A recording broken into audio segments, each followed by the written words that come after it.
Welcome back to Sonic Advance 2. Last time we started the game and we already picked up a new character. I really like Cream's intro animation, but then again, I like everybody's intro animation, so, you know. It's like this game is well animated or something. Right, anyway, new character means we control a little bit differently. Not so much that you interact with the world that differently, you can progress through pretty much any level without it feeling too different. But nonetheless, they do work out differently overall for a few reasons. Sonic, of course, is the fastest out of all the characters, though. At top speed, it's really kinda hard to tell the difference. This is just fast. But Sonic also has tricks that give him a little more distance. Cream's rightward trick is one that actually gives her a bit more of an arc, so she does get a little bit of vertical movement. Though Sonic's, I think, goes further, but it is just a diagonal downward instead of a curve.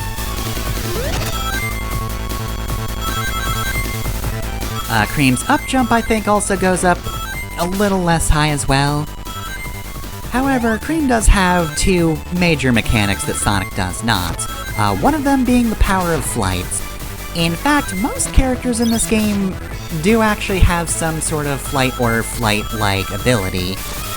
Which is why I did not like playing as Sonic when I was younger, because I found this game very difficult, and as such, I didn't really want to engage by going all that fast, mostly given particular later stages.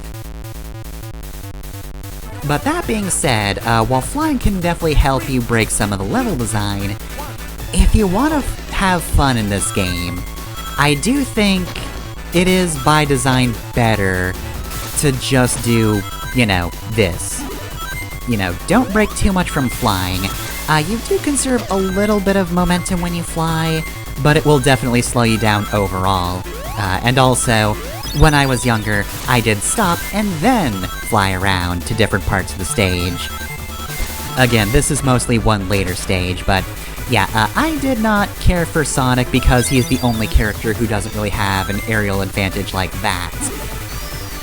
Though, again, I do think he has some of the better tricks to make up for it. Again, he doesn't really get quite the vertical height from his rightward move, or technically it's the side move. If you're heading to the left and you do the same trick, leftwards, it's the same one as we've been seeing from the right, but you get the point.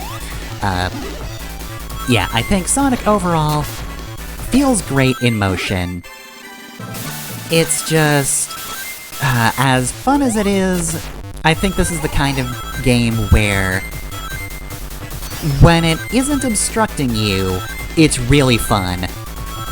Like, going fast in this game feels so much better than it did in Advance 1. Like, look at this! This is so cool! You can definitely see that, although they're not really as outwardly credited, this is definitely a Dimps game. And of course, they were definitely more noted for being behind Sonic Rush, amongst other things. And you can probably see how this translates directly into that, though Sonic Rush has a little more verticality. Anyway, Special Stage 2. So, every special stage in this game requires 300 rings to pass, so it's not going to have us get any more rings in the future.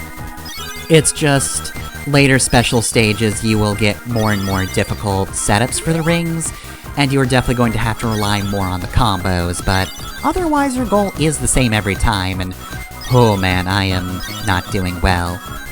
So yeah, basically I just played all of the characters in order.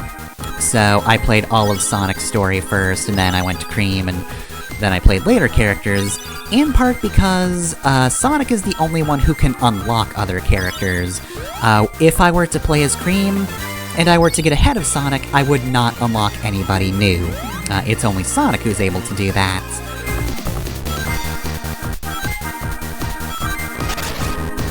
But as such, you'll probably notice, when I play as Sonic, my performances in the special stages is a lot worse. Over time, I'll learn these a lot better. But yeah, my first go-throughs with them weren't the best. They weren't great. Honestly though, if you look up the special stages on YouTube, Some people have really good runs of these because when you know what you're doing, as you might imagine, you can get some crazy high score. Really, you can stunt on this pretty easily.